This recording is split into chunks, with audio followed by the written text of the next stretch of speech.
don't think Andrew Tate is happy. That's cap. I don't think that dude is a happy guy. Cap, I don't think he's a happy dude. Why? He doesn't have a good woman in his life. Oh, he has many. You can't have many good women. Yeah, you can. Somebody that gives you more than just pussy. Like some sort of like deeper fulfillment. I don't think so. Deeper fulfillment is some matrix shit, bro. Women don't provide that much. Like, what do you really do with your girl? Like, okay, you watch a movie, you talk, like, but mostly you talk online. Like, what are you really talking about? You can't have you can't imagine or envision any type of like deeper connection. Tell me what that is. Tell me. I've been in relationships. I've been in many relationships with girls from all over the world. Like, ultimately, like, and it's okay. Now, as you guys know, I'm a big fan of Sneeko. I always have been. A lot of people don't like Sneeko because of his mouth. I can care less what you think about the kid. The reason why I don't really engage in all the negativity that they put on Sneeko is because I told you guys a million times, take people for what they are. Stop trying to change people. Stop trying to understand people. When somebody says exactly how they are as a person, understand that, ride that shit out and let it be. What I mean by that is Sneeko likes variety of women, okay? So does Tate. What does that do for my life? Not a goddamn thing, okay? So if they're happy with that, have fun. If all the women that are around them are okay with being one of many, that's beautiful. You know why? Because it's all consensual. The thing that I don't really like about Destiny, and he has valid points a lot of the times. I really like Destiny because of that. But there's times where I hear him speak and he's hypocritical because Destiny is the type of guy who him and his girlfriend have an open relationship. So you have no room to talk about, I don't think Tate is happy. How can you say that someone's not happy when you're not even ever around that person? You don't even know that person. You never engage in that person. You're just assuming from the outside perspective. That to me makes no sense because, like I said before, take people for what they are. How do you know that Tate is not fulfilled with triple women?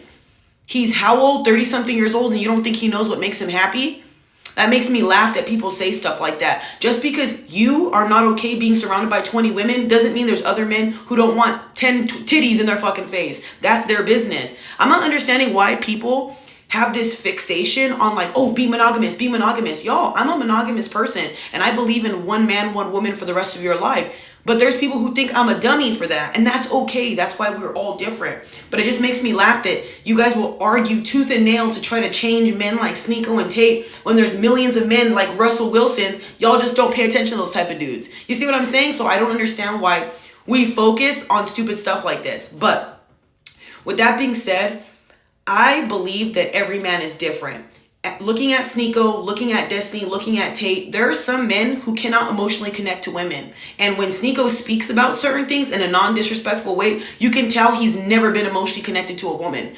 And you can see that by the way he talks. What is a girl going to do for me? Oh, love. You know what I mean? There's no connection there. That's fine. But again, he's never experienced that. I can see that.